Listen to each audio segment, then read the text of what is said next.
कश्ती डूबे चीखे गूंजी, चारों ओर अंधेरा था, लहरों के उस तांडव में भी माँ का आंचल घेरा था।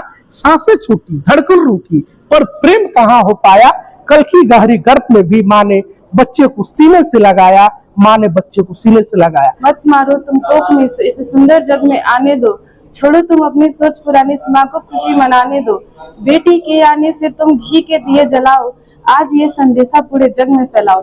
बेटी बचाओ बेटी पढ़ाओ। 10 की छात्रा हूँ सर। मैंने ये स्टॉप ड्रग्स किसी के एक वंदे भारत एक न्यूज़ चैनल है, मैंने वहाँ से देख के इसको बनाया। मैं बहुत ज़्यादा उससे प्रभावित हुई कि भगवान में सूखे ड्रग्स के लोग बहुत ज़्यादा बढ़ गए हैं। तो मैं इसी चीज़ को दिखाना चाहती हूँ कि लोग ड्रग्स को छोड़ दें और अच्छा जीवन जिए। दर्शकों, मैं उपस्थित हो चुका हूँ मदर शकुंतला पब्लिक स्कूल में, जो ये बबुरा के पास, पटिया के पास, जो भगवा मोहनिया रोड पे स्थित है। यहाँ पे बच्चों ने जिस तरीके से अपने प्रतिभा को दिखाया है, उसमें इन लोग पोस्टर मेकिंग के द्वारा ये लोग उस चीजों को दिखाने का प्रयास कर रहे हैं कि जो भी घटित हो रही है, या फिर जो एक समाज में मैसेज जाए। मध्य प्रदेश के जबलपुर में एक नाव हादसा होता है और उस समय एक माँ अपने बेटे को मरते दम तक नहीं छोड़ती है। तो कहे तो एक भावनात्मक जो तस्वीर निकल करके जब सामने आई। आज इस पोस्टर को इसलिए बनाई हूँ क्योंकि अभी इधर भी हम लोगों का फर्स्ट यूनिट एग्जाम आ रहा है, और एग्जाम हर बच्चे को लगता है कि ये एक प्रेशर है, बट ये प्रेशर नहीं, वो एक बात वो भूल रहे हैं, जो कि एग्जाम एक प्रेशर सभी को लगता है, लेकिन उससे सफलता भी ये हमें मिलती है। फ्यूचर जनरेशन में ऑक्सीजन, फूड और वाटर की कमी होने वाली है, so we can protect our environment. Poster बनाई हूँ लीडरशिप पे, जो कि हमारे नेशन को प्रोटेक्ट करता है। मैं इसके लिए एक शायरी भी तैयार की हूँ। कोई भी आपकी सहमति के बिना आपको हीन महसूस नहीं करा सकता है। पोस्टर बनाई हूँ कि प्लास्टिक की वजह से बहुत सारे पॉल्यूशन होते हैं, तो मैं चाहती हूँ कि ये पॉल्यूशन स्टॉप कर दे, कि प्लास्टिक की यूज इधर उधर ना फेंके। क्या कानून की मूर्ति बदलने से नया व्यवस्था बदलेगा? मूर्ति नहीं, सोच बदलिए, व्यवस्था स्वयं बदल जाएगी। कि कानून बने, बदल गई तस्वीर, पर क्या बदली दर्द की तकदीर। मूर्ति बदली, शब्द नए आए, पर क्या सबको न्याय दिला पाए। न्याय वही जो समय पर मिले, हर पीड़ित के आंसू भी सिले, वरना कागज के कानून कहाँ रह जाएंगे। और प्रश्न हमेशा उठते जाएंगे, प्रश्न हमेशा उठते जाएंगे। 2012 में कानून नया आया, पोक्सो एक्ट के बारे में, जो पोक्सो एक्ट 2012 में लाया गया निर्भया हत्याकांड को लेकर के, उसकी जिक्र यहाँ पे की जा रही है कि 2012 में नया कानून आया, सुरक्षा का एक दीप जलाया, पर आज भी कई चीखें दब जाती हैं, कई आंखें चुपचाप भर आती हैं। केवल नियम बना देने से समाज नहीं बदल जाता है, जब तक इंसान की सोच न बदले अन्याय फिर से लौट आता है, अन्याय फिर से लौट आता है। मूर्ति नहीं, सोच बदलिए, व्यवस्था स्वयं बदल जाएगी। बहुत बहुत धन्यवाद। यदा यदा हि धर्मस्य ग्लानिर्भवति भारत, अभ्युत्थानं धर्मेणस्य भरणात्मं सद्वच्च। हे भारत, जब जब न्याय और असत्य पर आंच आएगी, तब तब अन्याय और असत्य को रोकने के लिए बदलाव जरूरी हो जाएंगे।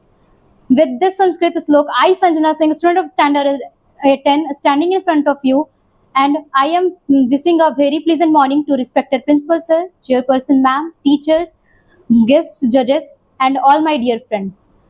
आज हम लोग एक ऐसे प्रश्न पर बात करने वाले हैं जो कि हमारे समाज और हमारे समाज में न्याय की मूर्ति को लेकर के है। तो प्रश्न ये है कि क्या न्याय की मूर्ति बदलने से न्याय की व्यवस्था बदली? तो मेरे विचार से नहीं। इस प्रश्न का जवाब जो है हमें अब हमारे समाज में और समाज के लोगों के सोच में हमें ढूंढना होगा। तो हमारा जो न्याय का मूर्ति था, पहले उनके आंखों पर पट्टी थी जो यह दर्शाती थी कि न्याय बिना जाति, धर्म, धन और पद को देखे बिना सभी को दिया जाता है।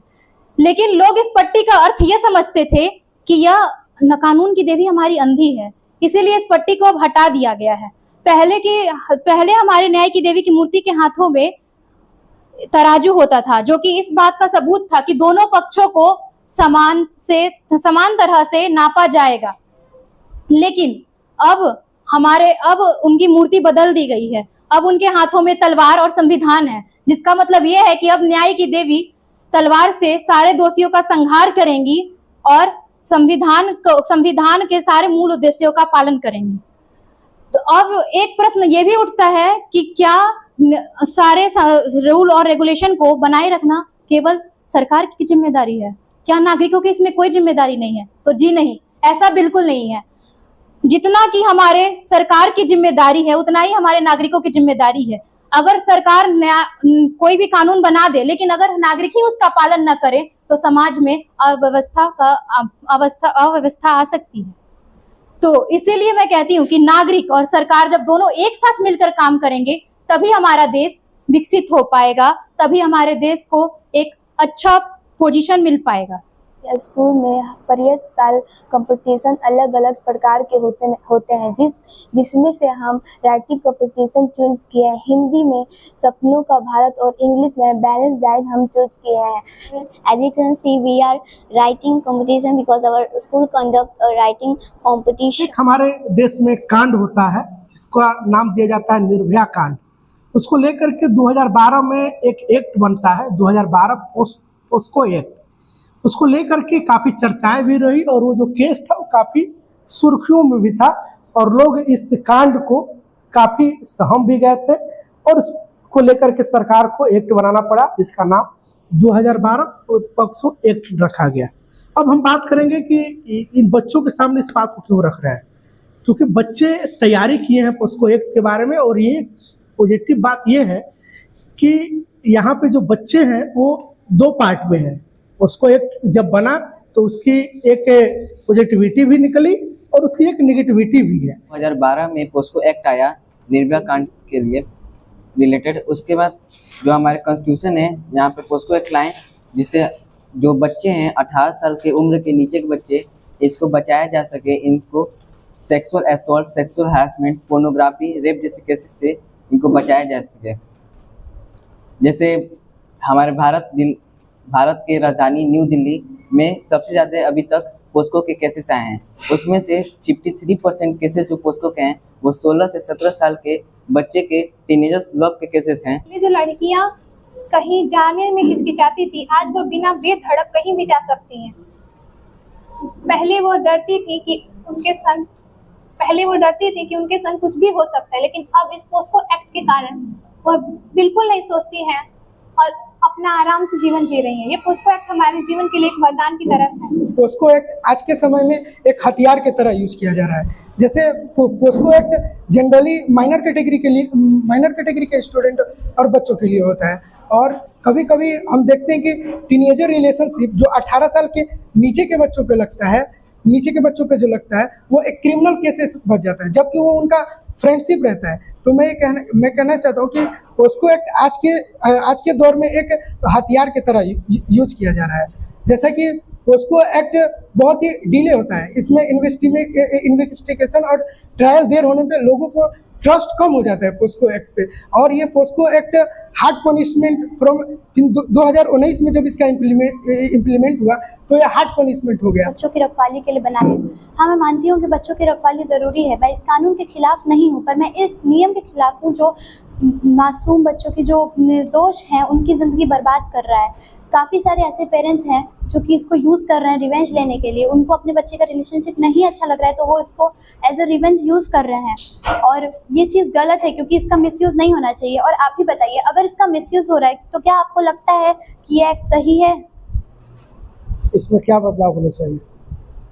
इसमें बदलाव होने चाहिए कि इसमें प्रॉपर इन्वेस्टिगेशन होना चाहिए, उसके बाद ही सज़ा सुनानी चाहिए। और जैसे ये जो एक्ट है इसके पहले भी जो क्रिमिनल्स थे वो ऐसे ही थे और जब एक्ट लग गया है तभी तो क्रिमिनल केसेस हो ही रहे हैं। ऐसा तो है नहीं कि इस एक्ट के डर से बंद हो गए हैं। तो क्यों ना हम इनोसेंस को बचाने के लिए इसको इम्प्रूव करें। क्या नाम है आपका? क्या नाम है आपका? सृजिता पांडे। किस क्लास में है? क्लास 9। बताना चाहती हूँ कि आज के समय में हमारा देश पोल्यूशन प्रॉब्लम और एनर्जी क्राइसिस फेस कर रहा है। सोलर एनर्जी और विंड एनर्जी अच्छा है, लेकिन ये सनलाइट और वेदर कंडीशन पे डिपेंड होता है कि इसके कारण ये 24 घंटा में इलेक्ट्रिसिटी नहीं प्रोवाइड कर सकता है। लेकिन जो हमारा न्यूक्लियर एनर्जी वो हमें 24 घंटा इलेक्ट्रिसिटी प्रोवाइड कर सकता है क्योंकि ये वेदर कंडीशन पे नहीं डिपेंड रहता है। अगर गर्मी के समय में तो हम सनलाइट प्राप्त हो जाएगा, लेकिन अगर ठंडी के समय में 2-4 दिन तक अगर सनलाइट आया ही नहीं, अगर कुएसा की तरह मौसम रहा तब तो इलेक्ट्रिसिटी नहीं ना प्रोवाइड हो पाएगा। तो इसीलिए मैं बताना चाहती हूँ कि न्यूक्लियर एनर्जी हमारे लिए बहुत अच्छा है और ये बहुत कम कार्बन इमिशन भी प्रोड्यूस करता है as compare to coal and oil. और ये 24 घंटा चलता है क्योंकि ये सनलाइट और वेदर कंडीशन पे नहीं डिपेंड रहता है। और very small amount of carbon fuel, very small amount of fuel ये बहुत ज़्यादा एनर्जी भी प्रोवाइड करता है। थोड़ी सी टुकड़े की यूरेनियम की इतनी इलेक्ट्रिसिटी प्रोड्यूस कर सकती है जितनी ना कि मिलियंस ऑफ टन कोल नहीं कर सकती है। न्यूक्लियर एनर्जी एक ग्रीन एनर्जी प्रोड्यूस कर सकता है सूटेबल और इफेक्टिव से, और सो हम इसके अगेंस्ट में हैं। जहाँ तक कि सर जो न्यूक्लियर पावर प्लांट है वो थोड़े से फ्यूल में ज़्यादा एनर्जी प्रोड्यूस करता है, लो कार्बन इमिशन करता है, मगर बात यहाँ पे ये है कि वो रेडियो एक्टिव वेस्ट भी प्रोड्यूस करता है और रेडिएशन भी प्रोड्यूस करता है। जैसा कि हम जानते हैं कि जो रेडियो एक्टिव वेस्ट है उसको मतलब कि हजारों हजार साल लग जाते हैं उसको डिकम्पोज होने में, और वो वैसा रहा अगर वो सॉइल में लीक हुआ तो वो क्या करता है कि रेडन गैस प्रोड्यूस करता है। गैजेट, आसमान में उड़ता गैजेट हमने सोचा चिड़िया है। आसमान में उड़ता गैजेट हमने सोचा चिड़िया है, जब पास जाकर देखा तो पता चला कि ये नए तकनीकी का प्रक्रिया है। Good afternoon, this is Satyam from mother Shakuntala public school Akhlaq सुपटिया of standard 10. I have participated in a debate competition and with my teammates, and my topic is smart gadget make us smart or create dependency, and I favor that smart gadget make us smart. मतलब smart जैसे phone हो गया, अगर हम उससे पढ़ने बैठेंगे तो वो हमारे माइंड को डिस्ट्रैक्ट करेगा, but it is totally wrong because वो तो हमारे डिजिटल डिसिप्लिन पे भी निर्भर करता है कि हम उसको किस तरह से यूज करते हैं। अगर हमारा डिसिप्लिन अच्छा है तो हमारे दिमाग से कभी गलतियां होंगी ही नहीं। कुछ हमारी कमजोर हो गई, हाथों में स्मार्टफोन है पर सोच हमारी कमजोर हो गई, तकनीक आगे बढ़ती गई पर इंसानियत हमारी खो गई। कि आज के लोग हैं वो बस टेक्नोलॉजी पे डिपेंड हो गए हैं और जो आज के मॉडर्न बच्चे हो गए उनको कुछ मतलब पता नहीं है कि जो बेसिक थिंग्स है उसको कैसे किया जाता है, और मतलब उनके पास कोई चीज़ का मतलब सेंस नहीं रह रहा है। जो पुराने ज़माने में लोग जैसे जो स्मार्ट गैजेट का हम लोग यूज़ कर रहे हैं उससे हम लोग का फिजिकल एक्टिविटी डिक्रीज हो रहा है। आज ए स्पेशल डे, एक तरह से माना जाए तो फर्स्ट डे एक्टिविटी का, फर्स्ट क्रिएटिविटी हम लोग स्टार्ट किए। इसका हम लोग नाम रखा था multi creativity activities day, fest जैसे रखा गया था। जैसे हर क्लासेस के लिए एक अलग अलग चीज़ें था। जैसे 6 to 10 अगर हम देखें तो वहाँ स्पीच कंपटीशन था, डिबेट कंपटीशन था, राइटिंग कंपटीशन था। उसके बाद जूनियर सेक्शन 1 to 5 में देखें तो ड्राइंग कंपटीशन था, पोस्टर मेकिंग कंपटीशन था, फिर नेचर आर्ट था। उसके बाद अगर जूनियर सेक्शन में देखें तो ओपन थिएटर था। जैसे जो हमारा प्ले है जहाँ पे हम लोग सीसॉ रखे हैं, चाहे झूला रखे हैं, वहाँ पे मतलब उसको डेकोरेट करना, फिर उनको बच्चों को पॉपकॉर्न और ये सब मतलब वो डिजिटल टीवी पे कार्टून्स और जो मतलब मोरल चीज़ें जो हैं हम अपने माँ बाप का, जैसे डेली अगर जगते हैं तो पैर छूना, गुड मॉर्निंग बोलना, ये सब मोरल चीज़ें जो होती हैं हमारे सोसाइटी के, वो चीज़ें हम लोगों ने बच्चों को एक्टिविटी के माध्यम से सीखा। पूरा होल डे ही मतलब एक पढ़ाई और किताब ज्ञान से हटके होल डे ही हम लोग पूरा सेलिब्रेट किया बच्चों को ये सब चीज़ें से, क्योंकि बच्चे बहुत सारे नए नए आते हैं, स्कूल से जुड़ते हैं।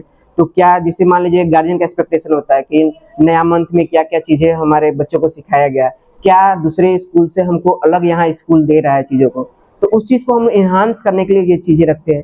और दूसरी पॉइंट होता है कि मतलब जो नए नए बच्चे आए हुए हैं उनका क्रिएटिविटी कितनी बढ़िया है। जैसे इससे पहले तो बच्चे किसी अदर विद्यालय में हैं, उनका क्रिएटिविटी हमें नहीं पता है कि कितना बढ़िया वो क्रिएटिव है, क्या उनका फैशन है, क्या प्रोफेशन वो जाना चाहते हैं इन फ्यूचर। तो इन चीज़ों का आइडिया मिलता है, यहाँ चीज़ें हम लोग एनालाइज करते हैं, फिर उस पर साल भर वर्क करते हैं उन बच्चों को उस चीज़ को इन्हांस करने के लिए। Kumar Adarsh, principal of mother Shakuntala public school, class 4 पटिया।